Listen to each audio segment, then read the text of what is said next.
Hi friends, எல்லாருக்கும் வணக்கம். Welcome to Dharma academy. இன்றைக்கி நாம் 10ஆம் வகுப்பு பொது தமிழ்லேருந்து இயல் 1 பார்க்க போகிறோம். இயல் 1ல் மொத்தமாக 5 லெசன் பார்க்க போகிறோம். அன்னை மொழியே, தமிழ்ச்சொல் வளம், இரட்டுற மொழிதல், உரைநடையின் அணிநலன்கள், எழுத்து மற்றும் சொல் அப்படிங்கிற 5 லெசன் மற்றும் புத்தக பின்வினாக்கள். இந்த 5 லெசனுக்கும் சேர்ந்த புத்தக பின்வினாக்களையும் பார்க்க போகிறோம். மொத்தமாக 120க்கும் மேற்பட்ட வினாக்கள் கொடுத்துருக்கோம். வீடியோ கொஞ்சம் லென்த்தாக தான் இருக்கும், அதனால் ஸ்கிப் பண்ணாமல் ஃபுல்லாக பார்த்துருங்க, ஓகேவா? இதுக்கு முன்னாடி நம்ம 6ஆம் வகுப்பு, 7ஆம் வகுப்பு, 8ஆம் வகுப்பு, 9ஆம் வகுப்பு அப்படின்னு 4 வகுப்புகளுக்கு உண்டான 36 இயல்களை வீடியோ பதிவாக கொடுத்துருக்கோம். அதை இன்னும் நீங்கள் பார்க்கலன்னா டிஸ்கிரிப்ஷனில் அந்த பிளேலிஸ்ட்டோட லிங்க் கொடுத்துருக்கோம். தேவைப்படுறவங்க அதை கிளிக் பண்ணி பார்த்துக்கோங்க. இந்த வீடியோ உங்களுக்கு பிடிச்சிருந்துச்சுன்னா மறக்காமல் லைக் பண்ணுங்கள். சேனலை நீங்கள் இதுவரை சப்ஸ்கிரைப் பண்ணலை அப்படின்னா சப்ஸ்கிரைப் பண்ணி சப்போர்ட் பண்ணுங்கள். வாங்க வீடியோக்குள்ளே போகலாம். ஃபஸ்ட்டு லெசன் அன்னை மொழியே அப்படிங்கிறது. ஸோ இந்த செய்யுளை பாட்டை எழுதுனது யாருன்னா பாவலேறு பெருஞ்சித்திரனார் அவர்கள் தான் இந்த பாட்டை எழுதியிருக்கிறாங்க. அன்னை மொழியே அப்படிங்கிற தலைப்பில், ஓகேங்களா? இந்த பாடலை எழுதுனது யார்? பாவலேறு பெருஞ்சித்திரனார். ஃபஸ்ட்டு நம்ம செய்யுளை பார்த்துட்டு அதற்குண்டான வினாக்களை கீழே கொடுத்துருக்கோம், அதை பார்க்கலாம், ஓகேவா? ஃபஸ்ட்டு பாருங்கள். அன்னை மொழியே, அழகார்ந்த செம்மொழியே, செந்தமிழே, முன்னைக்கும் முன்னை முகிழ்ந்த நறுங்கனியே, கன்னி குமரி கடல் கொண்ட நாட்டிடையில் மன்னி அரசிருந்த மண்ணுலக பேரரசே அப்படிங்கிறாங்க. அதாவது அன்னை மொழி அப்படின்னா தாய்மொழியே, நீ அழகு நிறைந்த செம்மொழியாக இருக்க, ஓகேங்களா? பழமையாய் தோன்றிய நறுங்கனியே அப்படின்னு சொல்கிறாங்க. அதாவது கடல் குமரி கண்டத்தை கடல் உள்ள போயிடுச்சு அப்படின்னு நம்ம படிச்சிருக்கோம். அந்த குமரி கண்டத்தில் நிலைத்து அரசாண்ட மண்ணுலக பேரரசே, பாண்டிய மன்னனின் மகளே அப்படின்னு சொல்கிறாங்க, ஓகேங்களா? மண்ணுலக பேரரசே அப்படிங்கிறது முடியுது. அடுத்தது பாருங்கள். தென்னன் மகளே, தென்னன்னா பாண்டிய மன்னனை குறிக்குது, ஓகேங்களா? தென்னன் மகளே, திருக்குறளின் மாண்புகழே, திருக்குறளின் பெருமைக்குரியவளே, இன்னரும் பாப்பத்தே என் தொகையே நற்கணக்கே, மண் சின்னமே மணிமே கலை வடிவே. அதாவது 10 பாட்டே 8 தொகையே 14 கீழ்கணக்கே, நிலைத்த சிலப்பதிகாரமே அழகான மணிமேகலையே.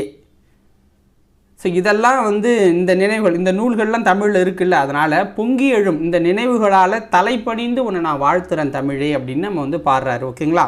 அடுத்தது செப்பரிய நின் பெருமை அப்படிங்கிற தலைப்பில், செந்தமிழே உள்ளுயிரே, செப்பரிய நின் பெருமை, என் தமிழ்னா எவ்வாறு எடுத்தே உரை விரிக்கும், முந்தை தனிப்புகழும் முகிழ்த்த இலக்கியமும் விந்தை நெடுநிலைப்பும் வேறார் புகழுரையும், உந்தி உணர்வெழுப்ப உள்ள கனல் மூலச் செந்தாமரை தேனே குடித்து சிறகார்ந்த அந்தும்பி பாடும் அதுபோல யாம் பாடி முந்துரன்றோம் யாண்டும் முழங்க தனித்தமிழே அப்படிங்கிறது கனிச்சாரில் இடம்பெற்றிருக்கு இந்த பாடல், ஓகேங்களா? அதாவது செழுமைமிக்க தமிழே, எமக்கு உயிரே, சொல்லுதற்கரிய நின் பெருமை தன்னை என்னுடைய தமிழ் நாக்கு எவ்வாறு உரைத்துரைக்கும், உன்னோட பெருமையில் எப்படி என்னோட நாக்கு சொல்லும் அப்படிங்கிறாங்க.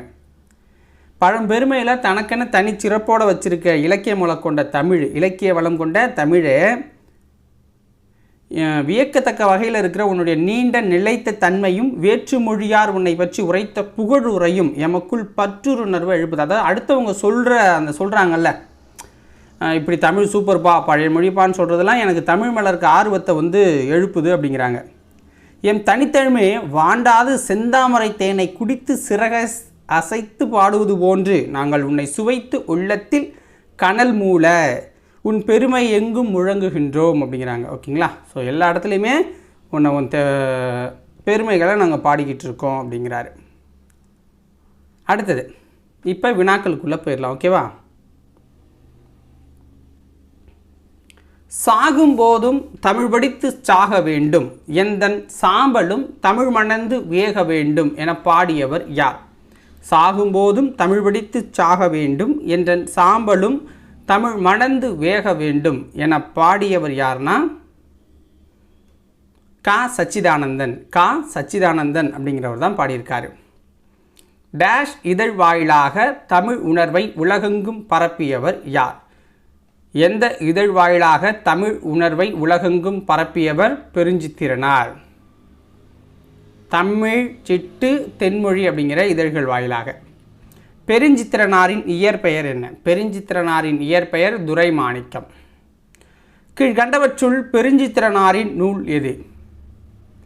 உலகியல் 100, பாவிய கொத்து, நூறாசிரியம், கனிச்சாறு, என்சுவை என்பது, பள்ளிப்பறவைகள் எல்லாமே அவருடைய நூல்கள் தான். கீழ்கண்ட கூற்றுகளில் எது சரியானது? பாவலேறு பெருஞ்சித்திரனாரின் கனிச்சாறு தொகுதி 1 அந்த தொகுப்பிலிருந்து இருவேறு தலைப்பில் உள்ள பாடல்கள் தமிழ்த்தாய் வாய்த்து முந்துஞ்சோம் யாண்டும் அப்படிங்கிறது தலைப்பில் எடுத்தாளப்பட்டிருக்கு, நமக்கு கொடுத்துருக்காங்க. இவரின் திருக்குறள் மெய்ப்பொருளுரை தமிழுக்கு கருவூலமாய் அமைஞ்சிருக்கு. இவரோட திருக்குறள் மெய்ப்பொருளுரை தமிழுக்கு கருவூலமாக அமைஞ்சிருக்கு. இவரது நூல்கள் எல்லாமே நாட்டுடைமையாக்கப்பட்டிருக்கு அப்படிங்கிறாங்க. அப்போ அனைத்தும் சரியான கூற்றுகள் தான், அனைத்தும் சரியான கூற்றுகள். இப்போ 2வது லெசன் வந்து பார்க்க போகிறோம். தமிழ் சொல் வளம் தேவநய பாவனார் எழுதினது. ஓகேங்களா, அவருடைய அவர் எழுதினது.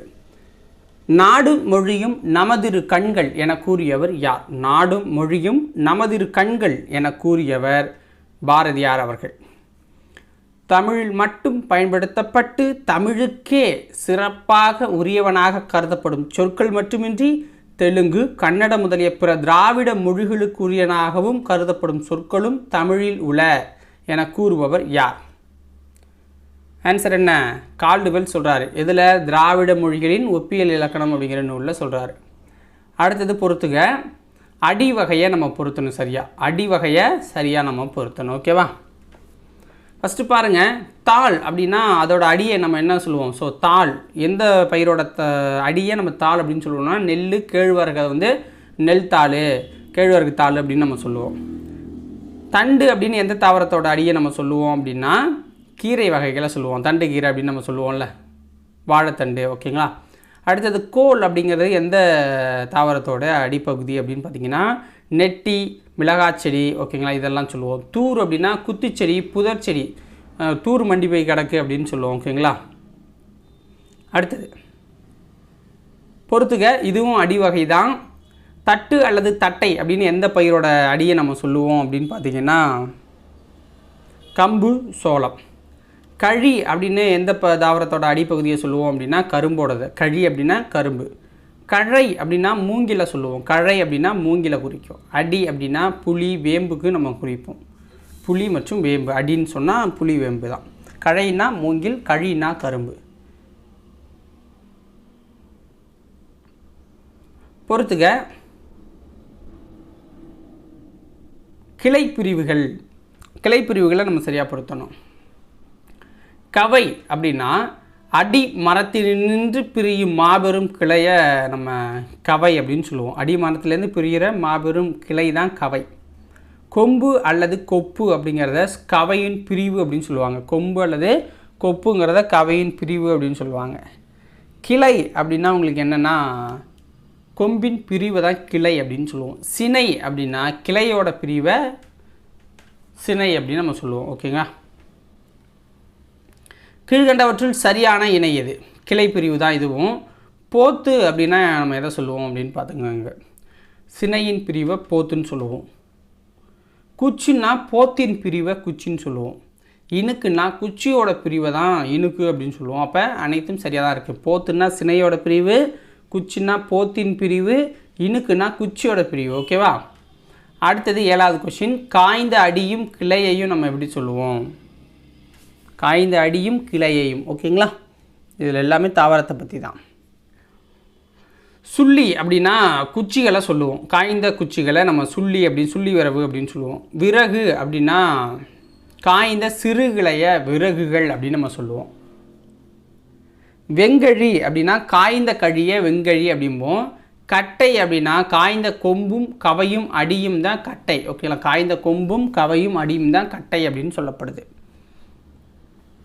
அடுத்தது பொறுத்துக. இலை வகை. ஓகேங்களா? இலை அப்படின்னா எந்த தாவரத்தோட இதை நம்ம இலை அப்படின்னு சொல்கிறோம்? இலை வகையில் ஆன்சர் என்ன? புளி, வேம்பு. இதெல்லாம் புளிய இலை, வேப்ப இலை அப்படின்னு சொல்லுவோம். தாள் அப்படின்னு எந்த தாவரத்தோட இலையை சொல்லுவோம் அப்படின்னு பார்த்தீங்கன்னா நெல், புல். நெல் தாள் அப்படின்னு புல் தாள்னு சொல்லுவோம். அப்புறம் தோகை அப்படின்னு எந்த தாவரத்தோட இலையை சொல்லுவோம் அப்படின்னு பார்த்தீங்கன்னா சோளம், கரும்பு, சோளத்தொகை, கரும்பு தொகைன்னு. ஓலை அப்படின்னு தென்னை, பனையை சொல்லுவோம். ஓலை அப்படின்னா தென்னை ஓலை, பனை ஓலை அப்படின்னு நம்ம சொல்லுவோம். சண்டுன்னா காய்ந்த தாளும் தொகையும், சருகுன்னா காய்ந்த இலையை குறிக்கும். சண்டுன்னா காய்ந்த தாளும் தொகையும், சருகுன்னா உங்களுக்கு காய்ந்த இலை அப்படிங்கிற பொருளில் வந்துடுது. அடுத்தது 9வது வினா, பூவின் நிலைகள். இதில் பூவின் நிலைகள்.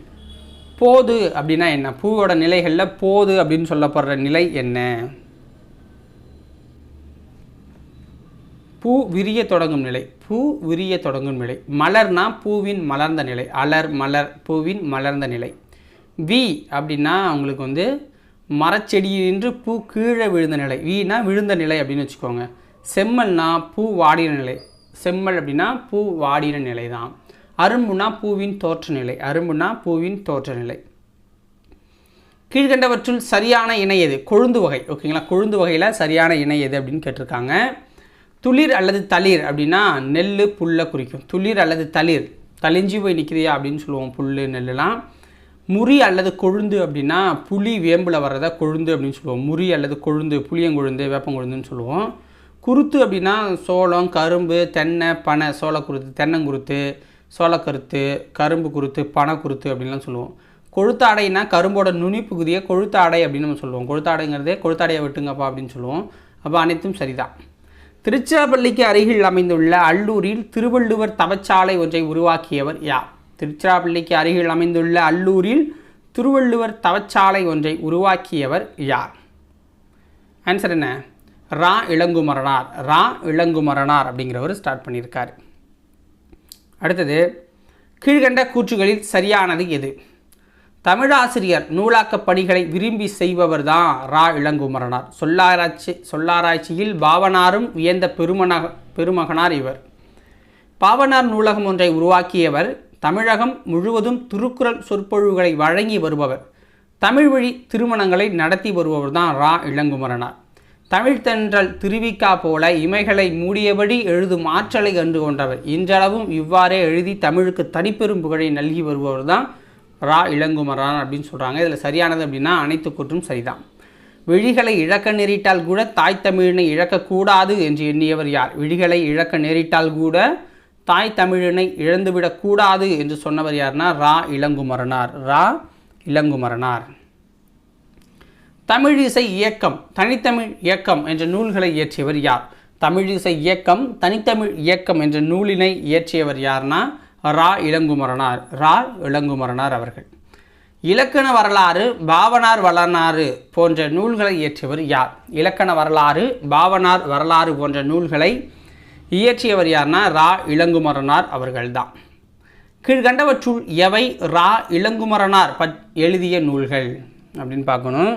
ஆன்சர் பாருங்கள். குண்டலகேசி உரை, யாப்பொருங்கலகம் உரை, புறத்திரட்டு உரை, திருக்குறள் தமிழ் மரபுரை, காக்கை பாடினிய உரை, தேவநேயம் அப்படிங்கிற எல்லாமே அவர் எழுதின நூல்கள் தான். அப்போ கிட்டத்தட்ட மேலே ஒரு 4 நூல், இதில் ஒரு 6 நூல், மொத்தம் 10 நூலுக்கிட்ட அவர் எழுதின நூலில் கொடுத்துருக்கோம். அதை வீடியோவை பாஸ் பண்ணிவிட்டு திருப்பி படிச்சுக்கோங்க. உலக பெருந்தமிழர் என்று அழைக்கப்படுபவர் யார்? உலக பெருந்தமிழர் என்று அழைக்கப்படுபவர் ரா இளங்குமரனார் அவர்கள். ரா இளங்குமரனார் அவர்கள்தான். அடுத்தது பொறுத்துக, பிஞ்சி வகை. ஓகேங்களா,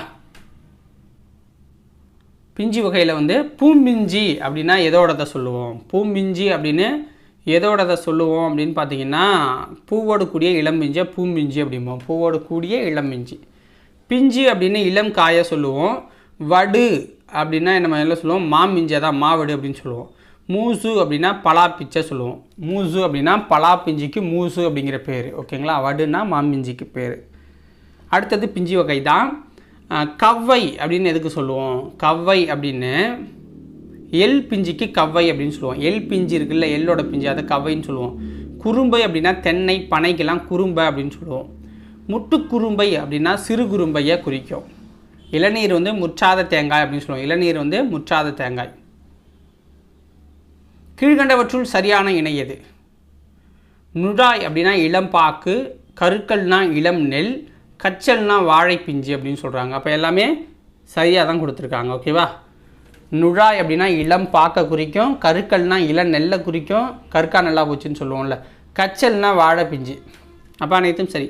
அடுத்தது குலை வகை.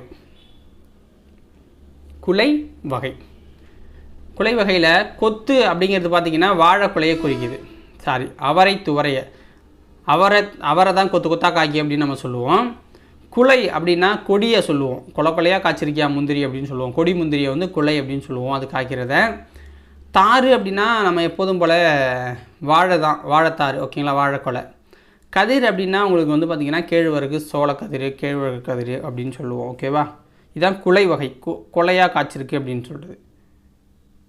அடுத்தது அலகு அல்லது குரல் அப்படின்னா நெல், திணை முதலியவற்றின் கதிரை வந்து அலகு அல்லது குரல் அப்படிமோ. சீப்பு அப்படின்னா வாழைத்தாரோட பகுதியை சீப்பு அப்படின்னு நம்ம சொல்கிறோம். அடுத்ததும் பொறுத்துக்க தான் கெட்டுப்போன காய்கனி வகைகளை நம்ம பொருத்தணும். கெட்டுப்போன காய்கனி வகைகளை பொருத்தணும். சூம்பல் அப்படின்னா நுனியில் சுருங்கிய காயை தான் சூம்பல் நோய் அப்படின்னு சொல்லுவோம். சிவியல் அப்படின்னா உங்களுக்கு சுருங்கிய பழத்தை சிவியல் அப்படின்னு சொல்லுவோம். சொத்தை அப்படின்னா புழுபூச்சி அரித்த காய் அல்லது கனி அப்படின்னு சொல்லுவோம். வெம்பல் அப்படின்னா சூட்டினால் பழுத்த பிஞ்சு. வெம்பல் அப்படின்னா சூட்டினால் பழுத்த பிஞ்சை நம்ம சொல்லுவோம். ஓகேவா, கீழ்கண்ட கூற்றுகளில் சரியானது எது அப்படின்னு கேட்டிருக்காங்க. அழியல் அப்படின்னா குழு உளுத்த பழம். அழியல் அப்படின்னா குழு உளுத்த பழம். அழுகல் அப்படின்னா குழு உளுத்து நாரிய பழத்தை வந்து அழுகல் அப்படின்னு சொல்லுவோம். சொண்டுன்னா பதறா போன மிளகாய். சொண்டுன்னா பதறா போன மிளகாயை குறிக்குது. அப்போ அனைத்தும் சரி. கெட்டுப்போன காய்கறி வகை தான் அடுத்த பொறுத்துக்கவும். ஸோ பொறுத்துக்க கரெக்டாக பொருத்தணும் அப்படின்னா கோட்டான்காய் அல்லது கூகைக்காய் அப்படின்னா கோட்டான் உட்கார்ந்ததால் கெட்ட காயை கோட்டாங்காய் அப்படின்னு நம்ம சொல்லுவோம். தேரைக்காய் அப்படின்னா தேரான் உட்கார்ந்ததால் கெட்டு போன காய். அல்லிக்காய்னா தேரை அமர்ந்ததினால் கெட்ட தேங்காயை அல்லிக்காய் அப்படிம்போம். தேரை போய் உட்காந்து கெட்டு போன தேங்காயை அல்லிக்காம்போம். ஒல்லிக்காய் அப்படின்னா தென்னையில் கெட்ட காயை ஒல்லிக்காயுமோ. தென்னையில் கெட்ட காயை ஒல்லிக்காய் அப்படின்னு சொல்லுவோம். ஓகேங்களா, ஆப்ஷன் டி சரியானது. அடுத்தது பழத்தோல் வகை. தொலி அப்படின்னு நம்ம எதை சொல்லுவோம்? தொலி அப்படிங்கிறது எப்படி இருக்கும்? தொலி அப்படிங்கிறது உங்களுக்கு வந்து பார்த்திங்கன்னா மிக மெல்லிஸாக இருக்கும். தொலி அப்படின்னா மிக மெல்லிஸாக இருக்கும். தோல் அப்படின்னா திண்ணமானதாக இருக்கும், வலிமையாக திண்ணமானதாக இருக்கும். தோடு அப்படின்னா உங்களுக்கு வன்மையானதாக இருக்கும். ஓடுனா மிக வன்மையாக இருக்கும் அப்படிங்கிறாங்க. ஓகேவா, தொலினா மிக மெல்லியது, தோல்னா திண்ணமானது, தோடுனா வன்மையானது, ஓடுனா மிக வன்மையானதாக இருக்கும். அடுத்ததும் பழத்தோல் வகை தான். குடுக்கை. ஓகேங்களா, குடுக்கை அப்படிங்கிறது பார்த்திங்க அப்படின்னா உங்களுக்கு சூறையின் ஓடு, சுர கொடுக்கை அப்படின்னு நம்ம சொல்லுவோம். மட்டைனா தேங்காய் நெற்றியின் மேல் பகுதி. உமினா நெல், கம்பு முதலியவற்றையோட முடியை தான் நம்ம உமின்னு சொல்லுவோம். கொம்மைனா வரகு, கேழ்வரகு முதலியவற்றின் உமியை நம்ம கொம்மை அப்படின்னு சொல்லுவோம். ஓகேவா, ஆப்ஷன் டி சரியானது. இதுக்கு கீழ்கண்டவற்றில் சரியானது எது? மணி வகையை பற்றி நம்ம பார்க்கணும். கூலம் அப்படின்னா நெல், புல் முதலிய தானியங்கள். ஓகேங்களா, கூலம்னா நெல், புல் முதலிய கம்பு முதலிய தானியங்களை குறிக்கும். பயறுனா அவரை, துவரை முதலியவை குறிக்குது. கடலைனா வேர்க்கடலை, கொண்டக்கடலையை குறிக்குது. கடலைனா வேர்க்கடலை, கொண்டக்கடலை. பயறுனா அவரை, துவரை. கூலம்னா நெல், புல். விதைனா கத்தரி, மிளகாய் முதலியவற்றை குறிக்குது. காள் அப்படின்னா புளி, காஞ்சிரை, அது வந்து நச்சு மரம் காஞ்சிரைனா அதை வந்து குறிக்குது, அதோட விதையை குறிக்குது. முத்துனா வேம்பு, ஆமணக்கு முதலியவற்றோட வித்தை குறிக்குது. ஓகேங்களா, முத்துனா வேம்பு, ஆமணக்கோட விதையை குறிக்குது. கொட்டைனா மா, பலா, மா, பனை அதை வந்து குறிக்குது, அதோட விதைகளை குறிக்குது கொட்டை. தேங்காய்னா தென்னையோட அந்த தென்னங்காயை குறிக்குது. முதிரைனா அவரை, துவரை முதலிய பயிர் வகைகளை குறிக்குது. முதிரைனா அவரை, துவரையோட முதலிய பயிர்களை குறிக்குது. அப்போ அனைத்தும் சரியானது தான். அடுத்ததும் பொறுத்துக இளம் பயிர் வகை. நாற்று வந்து நம்ம என்ன சொல்லுவோம்? நாற்றை வந்து நம்ம வந்து பார்த்திங்கன்னா நெல், கத்தரி முதலியவற்றின் இடைநிலையை தான் நாற்று அப்படின்னு சொல்லுவோம்.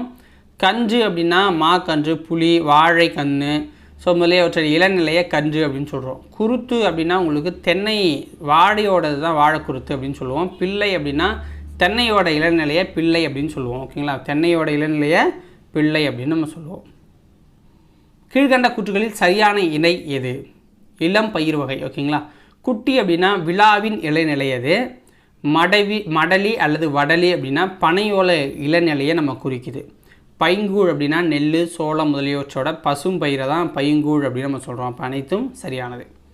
உலகிலேயே ஒரு மொழிக்காக உலக மாநாடு நடத்திய முதல் நாடு எது அப்படின்னா மலேசியா. உலகிலேயே மொழிக்காக நடத்தப்பட்ட முதல் மாநாடு எந்த மொழிக்கானதுன்னா அது தமிழுக்கானது தான். கீழ்கண்டவற்றில் சரியானது எது? ஒரு மொழி பொதுமக்களாலும் அதன் இலக்கியம் புல மக்களாலும் அமையப்பெறும் அப்படின்னு சொல்கிறாங்க. ஒரு நாட்டு வளத்திற்கு தக்கபடியே அந்த நாட்டு மக்களின் அறிவொழுக்கங்களும் அமைந்திருக்கும் அப்படிங்கிறாங்க. திருந்திய மக்களை மற்ற உயிரினின்று பிரித்து காட்டுவது மொழியாதலின் அதுவே ஒரு நாட்டாரின் அல்லது இனத்தாரின் நாகரிகத்தை அளந்தறிவதற்கு சிறந்த வழிங்கிறாங்க. அப்போ அனைத்தும் சரிதான். மொழி ஞாயிறு என்று அழைக்கப்படுபவர் யார்? மொழி ஞாயிறு என்று அழைக்கப்படுபவர் தேவநேய பாவனார். தேவநேய பாவனார். உலக தமிழ் கழகத்தை நிறுவி தலைவராக இருந்தவர் யார்? உலக தமிழ் கழகத்தை நிறுவி தலைவராக இருந்தவர் தேவநேய பாவனார் அவர்கள் தான். தேவநேய பாவனார் அவர்கள். தேவநேய பாவனாரின் கீழ்கண்ட கூற்றுகளில் சரியானது. தேவநேய பாவனாரின் சொல்லாய்வு கட்டுரைகள் நூலில் உள்ள தமிழ் சொல் வளம் என்னும் கட்டுரையின் சுருக்கம் தான் இப்போ பாடமாக நம்ம பார்த்தது. பல்வேறு இலக்கண கட்டுரைகளையும் மொழி ஆராய்ச்சி கட்டுரைகளையும் எழுதிய பாவனார் தமிழ் சொல்லாராய்ச்சியில் உச்சம் தொட்டவர் அப்படின்னு பாராட்டப்படுறாரு.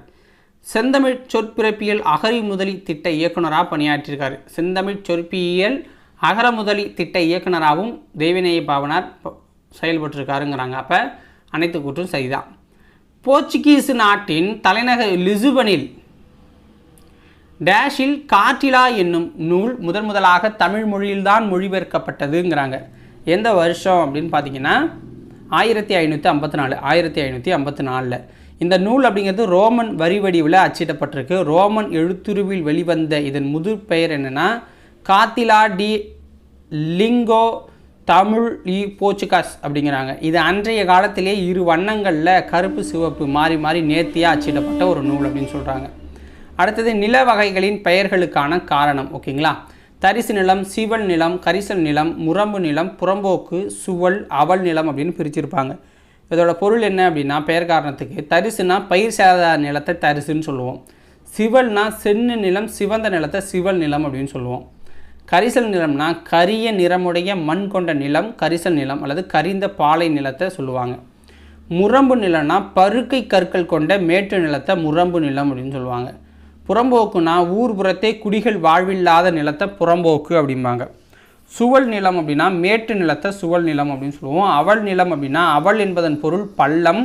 ஆகவே பள்ளமான நிலப்பகுதியை அவல் அப்படின்னு அழைக்கிறாங்க. விளைநிலமாகவும் இது அமையும் அப்படின்னு சொல்லியிருக்காங்க. ஒரு பொருள் தரும் பல சொற்கள். ஓகேங்களா? சொல்லுதல் அப்படின்னா பேசுதல், விளம்புதல், செப்புதல், உரைத்தல், கூறல், இயம்பல், மொழிதல் அப்படிங்கிற பொருட்களை தருது. ஒரு சொல் இவ்வளவு பொருட்களையும் கொடுக்குது. அடுத்தது 3வது பாடத்தை பார்க்க போகிறோம். இரட்டுத மொழிதல். சந்த கவிமணி தமிழழகனார் இயற்றினது. சந்த கவிமணி தமிழ் அழகனார் இதை பாடியிருக்கா அப்படி. ஸோ இதோட பாட்டை தனிப்பாடல் திரட்டு அப்படிங்கிறது நிறைய புலவர்கள் எழுதினது. ஸோ அதுலேருந்து ஒரு பாடல் இது ஆழிக்கு இணை. இந்த பாட்டை எழுதினவர் சந்த கவிமணி தமிழழகனார். ஓகேங்களா? முத்தமிழ் துய்ப்பதால் முச்சங்கம் கண்டதால் மொத்த வணிகளமும் மேவலால் நித்தம் அணை இடந்தே சங்கத்தவர்காக்க ஆழிக்கு இணையிடைந்த வேந்தமிழ் ஈண்டு அப்படிங்கிறாங்க. அதாவது என்னென்னா தமிழ் அப்படிங்கிறது இயல் இசை நாடகம் என முத்தமிழாய் நம்ம தமிழ் வளருது. முதல் இடை கடை ஆகிய முச்சங்களாலும் தமிழ் வளர்க்கப்பட்டுச்சு. ஐம்பெரும் காப்பியங்களை அணிகலன்களாக ஒரு நகை மாதிரி நம்ம போட்டிருக்கு தமிழ். சங்க பலகையில் அமர்ந்திருந்த சங்க புலவர்களால் காக்கப்பட்டது நம்ம தமிழ். கடல் முத்தினையும் அமிழ்தனையும் தருது. கடல் முத்தையும் அமிர்தத்தையும் தருது. வெண்சங்கு, சலஞ்சலம், பாஞ்சன்யம் ஆகிய 3 வகையான சங்குகளை நமக்கு கொடுக்குது அப்படிங்கிறாங்க. மிகுதியான வணிக கப்பல்கள் செல்லும்படி நம்ம கடல் இருக்குது. தன் அலையால் சங்கினை தடுத்து நிறுத்தி அது காக்குது அப்படின்னு சொல்லுவாங்க. ஓகேங்களா? இப்போ கொஷின்ஸ்குள்ளே போயிடலாம். துய்ப்பது என்பதன் பொருள் என்ன? துய்ப்பது என்பதன் பொருள் கற்பது தருதல் அப்படின்னு வரும். கற்பது தருதல் அப்படின்னு வரும் துய்ப்பது அப்படின்னா. மேவலால் என்பதன் பொருள் என்ன? மேவலால் என்பதன் பொருள் பொருந்துதலால் பெறுதலால் அப்படின்னு வரும். மேவலால் அப்படின்னா பொருந்துதலால் பெறுதலால் அப்படிங்கிறது அதோடைய பொருள். அறிந்து கொள்வோம் அப்படிங்கிற ஒரு கொஷின். பாடல் அப்படின்னா முத்தமிழ், முச்சங்கம், மொத்த வணிகலன், சங்கத்தவர் காக்க அப்படிங்கிற வேர்ட்ஸ். ஓகேங்களா? அந்த பாடலில் இருக்க வேர்டு அது தமிழுக்கு கடலுக்கு எப்படி பிரித்து கொடுக்குறாங்க அப்படிங்கிறது பாருங்கள். முத்தமிழ் அப்படி தமிழுக்கு அப்படின்னா இயல் இசை நாடகம் அப்படின்னு வந்துடுது. கடலுக்குன்னா முத்தினை அமிழ்ந்து எடுத்தல் அதை குறிக்குது. முச்சங்கம் அப்படின்னா முதல், இடை, கடை சங்கம். இந்த 3 சங்கத்தை குறிக்கும் தமிழ். கடலுக்கு வந்து 3 வகையான சங்குகளை தர்றதால குறிக்குது. மொத்த வணிகலன் அப்படின்னா தமிழுக்கு 50 காப்பியங்கள் அப்படிங்கிறது மொத்த அணிகலன் மாதிரி. கடல் அப்படின்னா மிகுதியான வணிக கப்பல்கள் போகிறத குறிக்குது. சங்கத்தவர் காக்க, அதாவது தமிழுக்கு சங்க பலகையிலிருந்து சங்க புலவர்களை பாதுகாத்தமையை குறிக்கும். கடலில் நீரலையை தடுத்து நிறுத்தி சங்கினை காக்கிறத குறிக்குது. ஓகேங்களா? இதான் இரட்டுற மொழிதல் அப்படின்னு சொல்லுவாங்க. இரு பொருள்பட வர்றது. ஓகேங்களா? இப்போ கீழ்கண்ட கூற்றுகளில் எது சரியானது அப்படின்னு பார்க்கணும். ஒரு சொல்லோ சொற்றொடரோ இரு பொருள்பட வருவது இரட்டுற மொழிதல் அணி அப்படின்னு சொல்லுவாங்க. இதனை ஸ்லேடை அணி என்றும் அழைக்கிறாங்க. செய்யுளிலும் உரைநடையிலும் மேடை பேச்சியிலும் ஸ்லேடைகள் பயன்படுத்தப்படுது. அதாவது ஒரு பொருள், ஒரு சொல் இரு பொருள் படுற மாதிரி பேசுகிறது தான் ஸ்லேடை. ஓகேங்களா? அப்போ அனைத்தும் சரிதான். கீழ்கண்டவற்றுள் தவறான கூற்று எது?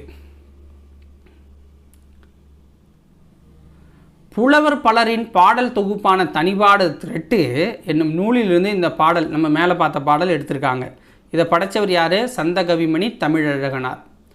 சந்த கவிமணி என குறிப்பிடப்படுபவர் தான் தமிழழகனாருடைய இயற்பெயர் இளங்கோவன் அப்படின்னு சொல்கிறாங்க. ஸோ அது சரியா அப்படின்னு பார்த்தீங்கன்னா அது தப்பு. ஏன்னா அவருடைய பேர் வந்து இயற்பெயர் வந்து சண்முக சுந்தரம் அப்படிங்கிறது தான் சரியானது. அப்போ இலக்கண புலமையும் இளம் வயதில் செய்யுள் இயற்றும் ஆற்றலும் பெற்ற இவர் 12 சிற்றிலக்கிய நூல்களை படிச்சிருக்காரு தமிழழகனார். ஸோ இதில் தவறானது அப்படின்னு பார்த்தீங்கன்னா ஆப்ஷன் சி தான் தவறானது. ஓகேவா? மீதெல்லாம் சரிதான். அடுத்தது 4வது லெசனு உரைநடையின் அணிகலன்கள். முதல் தமிழ் கணினி தமிழ் மறையான திருக்குறளை தந்த திருவள்ளுவர் பெயரில் டேஷ் ஆண்டு செப்டம்பரில் DCM டேட்டா ப்ராடக்ட்ஸ் என்னும் தனியார் நிறுவனம் உருவாக்குச்சுங்கிறாங்க. எந்த வருஷம் அப்படின்னா 1983.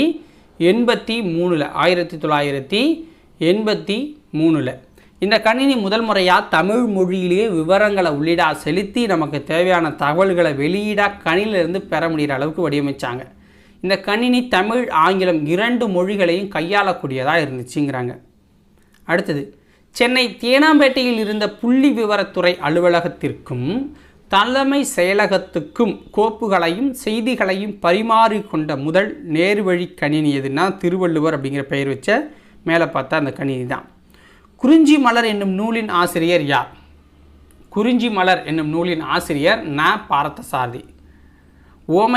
ஓமை பொருளும் வேற்றுமை ஒழிவித்து ஒன்றன மாட்டின் அது உருவகமாகும் என்று எழுதியவர் யார்?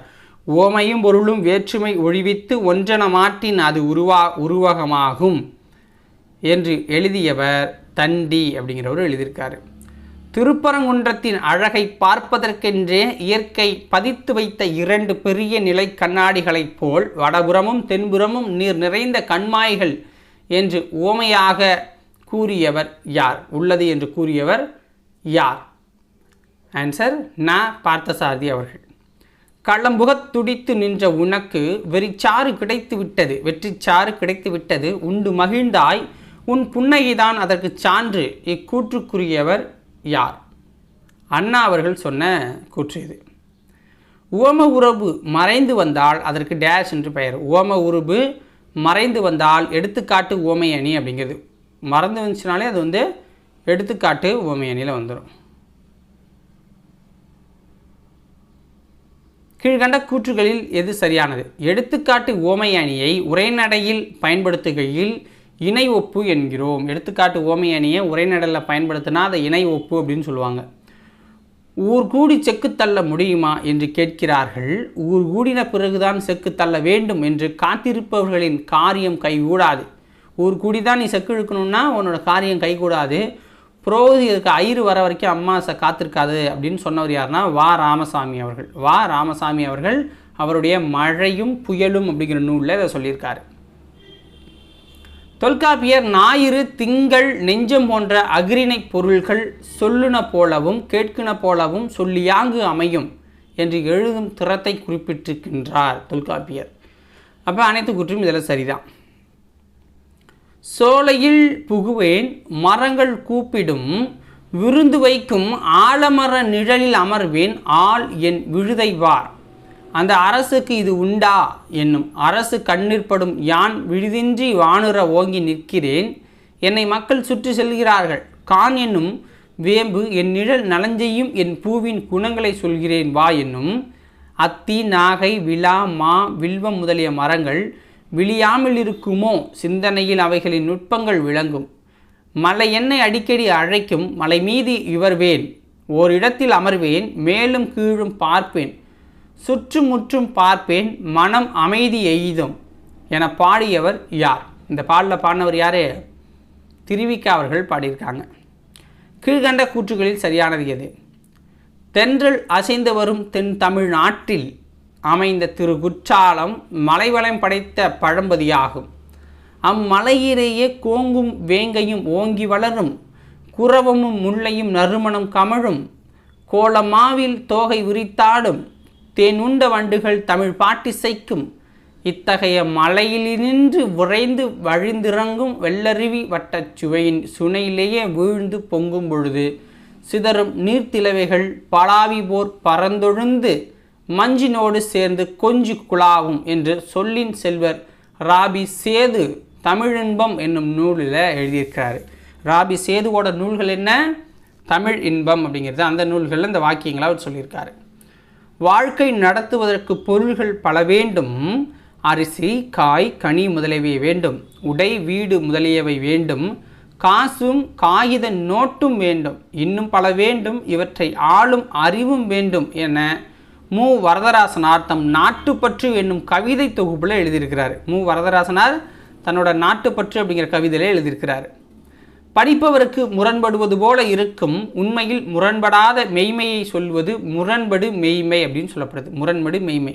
அதுக்கு எடுத்துக்காட்டு என்ன சொல்கிறாங்கன்னா, இந்த உலகத்தில் பயமென்ற ஒன்றிற்கு தவிர வேறு எதற்கு நாம் பயப்பட வேண்டும் அப்படிங்கிறது தான். முரண்படுறது போல இருக்கும் ஆனால் உண்மையில் முரண்படாத மெய்மை தான். ஓகேவா? அப்போ அனைத்து கூற்றும் சரிதான். கீழ்கண்டவற்றுள் தவறானது எது? கலப்பில்லாத பொய் இதை சொல்முரண் என்கிறோம். சொல்முறையில் அழுத்தம் கொடுப்பதற்காக எதிரும் புதிருமான முரண்படும் கருத்துக்களை அமைத்து எழுதுவோம். இதனை எதிரிணைவு இசைவு அப்படின்னு சொல்கிறாங்க. குடிசைகள் ஒரு பக்கம், கோபுரங்கள் மறுபக்கம், பசித்த வயிறுகள் ஒரு பக்கம், புளிச்சேப்பக்காரன் மறுபக்கம், மெலிந்த எலும்புகூடுகள் ஒரு பக்கம், பறித்த தொந்திகள் மறுபக்கம். கேடுகட்ட இந்த சமுதாயத்திற்கு என்றைக்கு விமோசனம் தோழர்களே சிந்தியுங்கள் என்று தொடர் பா ஜீவானந்தம் எழுதியிருக்கிறார். ஓகேங்களா? எது? சொல்முரணுக்கு. அவர் பெரியார். ஓகேங்களா? அவர் பேசாத நாள் உண்டோ, குரல் கேட்காத ஊர் உண்டோ, அவரிடம் சிக்கி திணறாத பழமை உண்டோ, எதையென்று அவர் திகைத்தார், எந்த புராணம் அவரிடம் தாக்குதலை பெறாதது. எனவேதான் பெரியாருடைய பெரும்பணியை நான் ஒரு தனி மனிதனின் வரலாறு என்றல்ல, ஒரு சகாப்தம், ஒரு காலகட்டம் கூறுகிறேன். ஒரு திருப்பம் என்று பெரியாரை பற்றி அண்ணா இதை பற்றி பேசியிருக்காரு. பெரியாரை பற்றி அண்ணா பேசியிருக்காரு.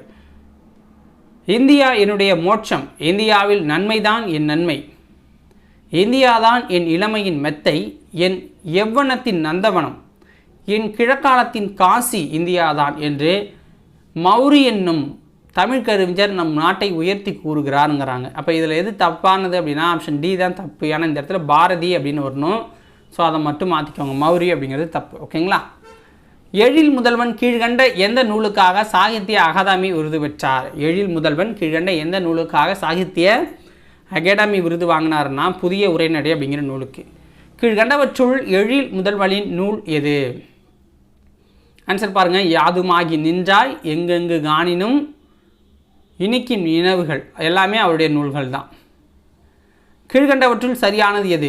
மா ராமலிங்கம் என்கிற எழில் முதல்வன் மாநில கல்லூரியில் பயின்று அங்கேயே பேராசிரிய பணியை தொடர்ந்தவர். மா ராமலிங்கம் என்ற எழில் முதல்வன். குடந்தை அரசு ஆடவர் கல்லூரி, பாரதிதாசன் பல்கலைக்கழகம் ஆகியவற்றில் தமிழ் துறை தலைவராக பணி செஞ்சிருக்காரு. மரபு கவிதை புது கவிதை படைப்பதில் வல்லவராக இருந்திருக்காரு எழில் முதல்வன். ஸோ அப்போ அனைத்தும் சரிதான். வாழையும் கமுகும் தாழ்வுளை தெங்கும் மாவும் பலாவும் சூழடுத்து ஓங்கிய தென்னவன் சிறுமலை திகழ்ந்து தோன்றும் என்ற வரிகள் இடம்பெற்றுள்ள நூல் எது அப்படின்னா உங்களுக்கு சிலப்பதிகாரம். ஓகேங்களா? சிலப்பதிகாரத்தில் காடுகான் காதையில் இதை இடம்பெற்றிருக்கு இந்த வரிகள்லாம். இதில் சிறுமலை அப்படிங்கிறது எதுன்னு கொடுத்துருப்போம். வினா 15ல் பாடல் கொடுத்தோம்ல, மேலே இந்த பாட்டை கொடுத்துருக்கோம். அதில் சிறுமலை என்னும் ஊர் தற்பொழுது எந்த மாவட்டத்தில் அமைஞ்சிருக்கு, அதில் குறிப்பிட்ற அந்த சிறுமலை அப்படிங்கிற ஊர் தற்பொழுது எந்த மாவட்டத்தில் நம்ம கொடுத்துருக்காங்க அப்படின்னா திண்டுக்கல் மாவட்டத்தில் அது இருக்குது. இலக்கிய தொடர் அதில் இடம்பெற்றுள்ள நயம் அப்படின்னா உள்ளங்கை நெல்லிக்கனி போல. இதில் இடம்பெற்றிருக்க நயம் என்ன அப்படின்னா ஓமை. உள்ளங்கை நெல்லிக்கனி போல அப்படின்னு சொல்லியிருக்காங்க. இது ஓமை இருக்குது. ஓகேங்களா, போல போன்ற அப்படிங்கிறதெல்லாம். அப்புறம் 5வது லெசன் கடைசி லெசன் எழுத்து மற்றும் சொல் இலக்கண பகுதி. ஓகேங்களா, ஸோ இதில் ஒரு 27 கொஷின்ஸ் வந்து பார்த்துட்டு அப்புறம் புக் பேக்கில் ஒரு 16 கொஷின், அப்போ எவ்வளோ 33, ஒரு 43 கொஷின் இன்னும் நம்ம பார்க்க வேண்டியது இருக்குது. ஸோ வீடியோவே இவ்வளோ நாள் நிறைய பேர் பார்த்தே இருக்க மாட்டீங்க, ஒரு சிலர் தான் இவ்வளோ தூரம் பார்ப்பீங்கன்னு நினைக்கிறேன். சரி, கொஷினுக்குள்ளே போயிடலாம். செய்யுளில் மொழிக்கு முதலிலும் இடையிலும் இறுதியிலும் நிற்கிற உயிர் நெட்டெழுத்துக்கள் தத்தம் அளவில் நீண்டு ஒலிக்கும் போது அதை குறிக்க நெட்டெழுத்துக்களின் இனமான குற்றெழுத்துக்கள் அவற்றின் பின்னால் வரும். இவ்வாறு வருவது என்ன? உயிரிழப்படை எனப்படும். இவ்வாறு வருவது உயிரிழப்படை எனப்படும். உயிரிழப்படை எத்தனை வகைப்படும்? உயிரிழப்படை அப்படிங்கிறது மொத்தமாக 3 வகைப்படும். உயிரிழப்படை மொத்தமாக 3 வகைப்படும். செய்யுளிசை அளப்படை, எண்ணிசை அளப்படை, சொல்லிசை அலைப்படை அப்படின்னு 3ஆக பிரிக்கிறாங்க. செய்யுளில் ஓசை குறையும் போது அதனை நிறைவு செய்ய நெட்டெழுத்துக்கள் அளப்பெடுப்பதை செய்யுளிசை அளப்படை அப்படின்னு சொல்கிறோம். செய்யுளிசை அளப்படை அப்படின்னு நம்ம சொல்கிறோம். எடுத்துக்காட்டு பாருங்கள். ஓதல் வேண்டும், மொழி முதல்ல வருதா? உறார் உரிநோய், மொழி இடையில் வருதா? நல்ல படா, மொழி இறுதியில் வருது. புரியுதுங்களா உங்களுக்கு? மொழி முதல்லையும் வருது, மொழி இடையிலையும் வருது, படா அப்படின்னு மொழி இறுதியிலையும் வருது. இசை நிறை அளப்படை என்று அழைக்கப்படுவது எது? இசை நிறை அளப்படை என்று அழைக்கப்படுவது செய்யுளிசை அளப்படை தான். செய்யுளிசை அளப்படை தான். செய்யுளில் ஓசை குறையாத இடத்திலும் இனிய ஓசைக்காக குறில் நெடிலாகி அளப்பெடுப்பது என்ன? இன்னிசை அளப்படை. இன்னிசை அளப்படை. இதுக்கு எடுத்துக்காட்டு ஒரு குறள் கொடுத்துருக்காங்க. கெடுப்பதும் கெட்டாருக்கு சாய்வார் மாற்றாங்க எடுப்பதும் எல்லாம் மழை. இதில் பயின்று வந்திருக்கிறது இன்னிசை அளப்படை. செய்யுளில் ஒரு பெயர்ச்சொல் எச்சச் சொல்லாக திரிந்து அளப்பெடுப்பது என்ன? செய்யுளில் ஒரு பெயர்ச்சொல் எச்சச் சொல்லாக திரிந்து அளப்பெடுப்பது சொல்லிசை அளப்படை அப்படின்னு சொல்லப்படுது. சொல்லிசை அளப்படை. உணரசை உள்ளம் துணையாக சென்றால் வனரசை இன்னும் உளனே. புரியுதுங்களா? இதில் நசைன்னா விருப்பம், விரும்பி என்னும் பொருள் தருவதற்காக நசையி அப்படின்னு அளப்பெடுத்திருக்கு.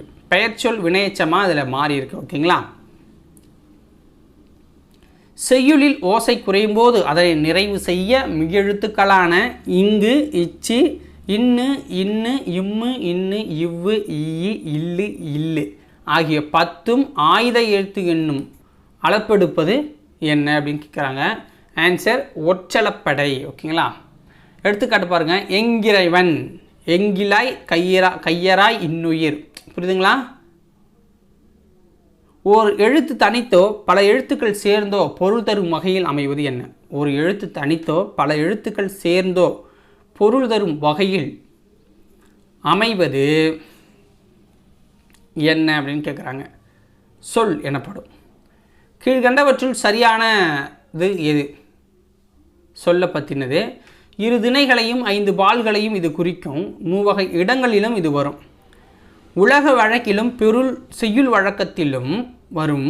வெளிப்படையாகவும் குறிப்பாகவும் விளங்குறது சொல்லுங்கிறாங்க. அப்போ அனைத்தும் சரிதான். மொழி எத்தனை வகையாக பிரிக்கப்பட்டிருக்கு அப்படின்னா 3 வகையாக பிரிச்சிருக்காங்க. தனிமொழி, தொடர்மொழி, பொதுமொழி அப்படின்ட்டு.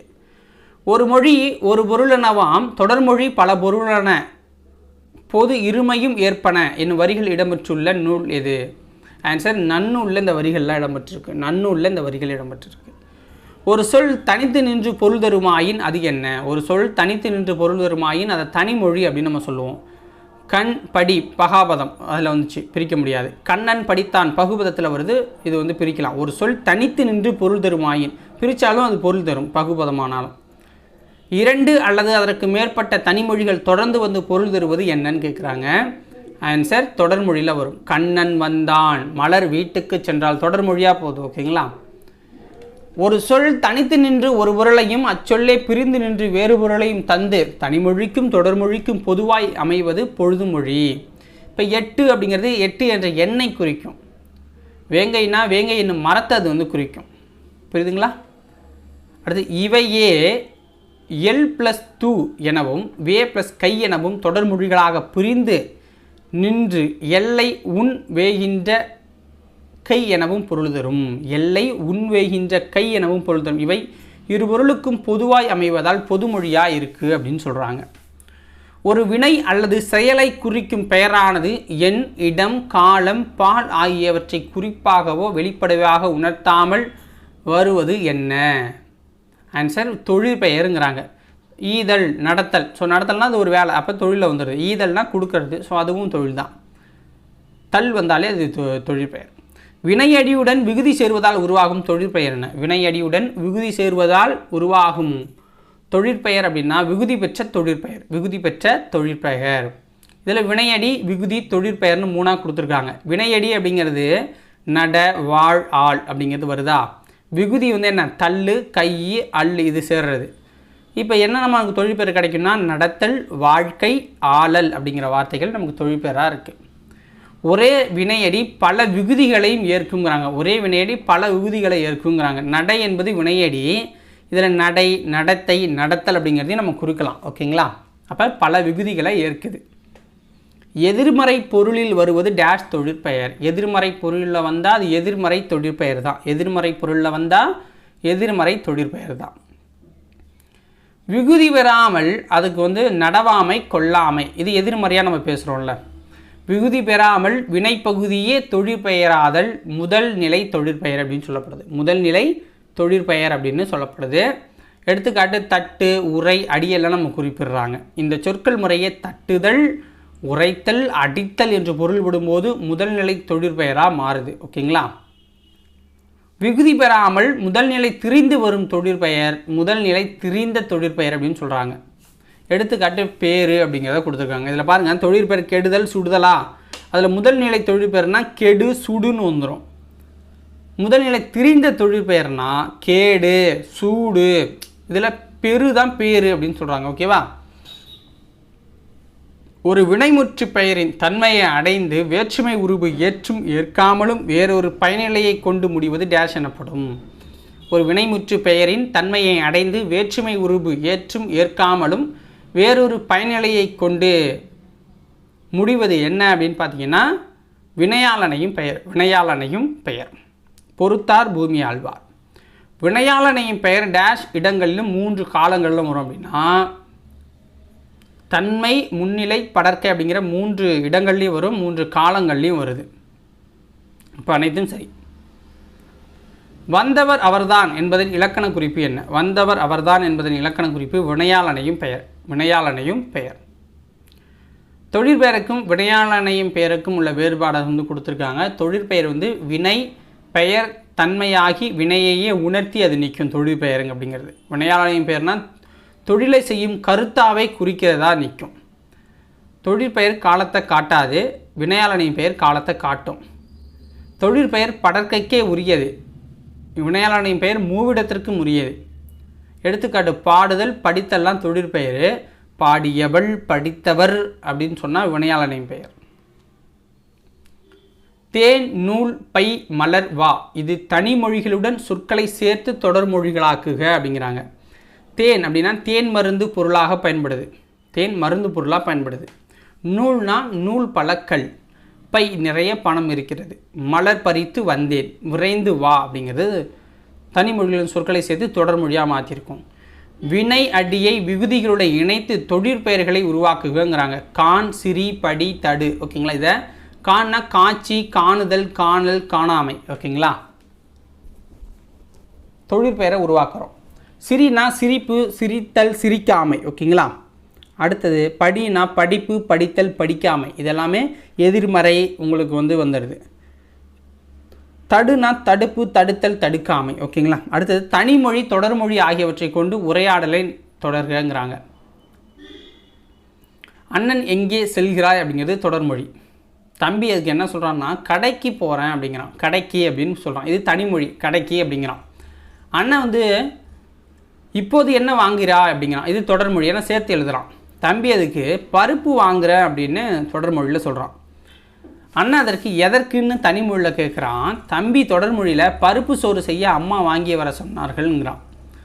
அதுக்கு அண்ணன் தொடர்மொழியில் இன்று பருப்பு சோறு வேண்டாம் என்று அம்மாவிடம் சொல்வோங்கிறான். தம்பி தொடர்மொழியில் சரி இன்று அம்மாவை பிரியாணி செய்து தர சொல்வோம் அப்படிங்கிறான். மலை என்னை அடிக்கடி அழைக்கும், மலை மீது ஏறுவேன், ஓரிடத்தில் அமர்வேன், மேலும் கீழும் பார்ப்பேன், சற்று முற்றும் பார்ப்பேன், மனம் அமைதியையும் இத்தொடர்களில் உள்ள வினைமுற்றுகளையே தனியே எடுத்தெழுதி தொடர்பெயராக மாற்றணுங்கிறாங்க. வினைமுற்றுனா என்ன? முடிஞ்சு போனது. அழைக்கும், ஏறுவேன், அமர்வேன், பார்ப்பேன், எய்தும் அப்படிங்கிறது. ஓகேங்களா? இதை தொழில் பெயராக மாற்றணும்னா அழைத்தல், ஏறுதல், அமர்தல், பார்த்தல், எய்தல், ஒரு செயலை செய்யணும் அப்படிங்கிறது தொழில் பெயர். ஓகேங்களா? கட்டு, சொட்டு, வழிபாடு, கேடு, பாடுதல் இத்தொழிற்பெயர்களை வகைப்படுத்துங்கிறாங்க. கட்டுன்னா உங்களுக்கு முதல் நிலை தொழிற்பெயராக வந்துடுது, கட்டுதலுக்கு முன்னாடியே போயிடுது. சொட்டு முதல் நிலை தொழிற்பெயர், சொட்டுதலுக்கு முன்னாடியே போயிடுது. வழிபாடு விகுதி பெற்ற தொழிற்பெயராக இருக்குது. கேடுன்னா முதல் நிலை தொழிற்பெயராக இருக்குது. பாடுதல்னா விகுதி பெற்ற தொழிற்பெயர், பாடுதல் அப்படிங்கிறது தான் விகுதி பெற்ற தொழிற்பெயராக இருக்குது. ஓகேங்களா? இப்போ நம்ம 5ஆவது லெசனையும் முடிச்சிட்டோம். இப்போ புக் பேக் கொஷின்ஸ் மட்டும் ஒரு 16 பார்க்க போகிறோம். மொத்த வணிகலன் என்னும் தொடரில் தமிழழகனார் குறிப்பிடுவது எதை அப்படின்னா வணிக கப்பல்களும் ஐம்பெரும் காப்பியங்களை குறிக்கிறார். ஐம்பெரும் காப்பியங்களை குறிக்கிறார்.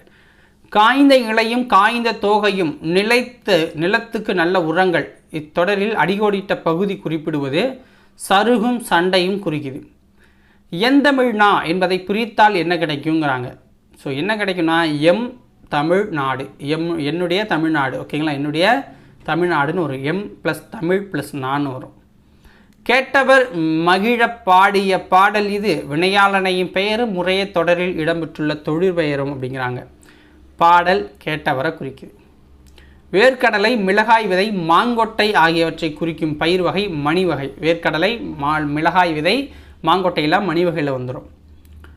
பாடலில் மரம் என்னும் சொல் இடத்திற்கேற்ப பொருள் தருவதாய் 11 இடங்களில் இடம்பெற்றிருக்கு. பொருள்களை பொருத்தி சுவைத்து படிக்கவும் அப்படிங்கிறாங்க. ஸோ இந்த ஒரு பாட்டு கொடுத்துருந்தாங்க.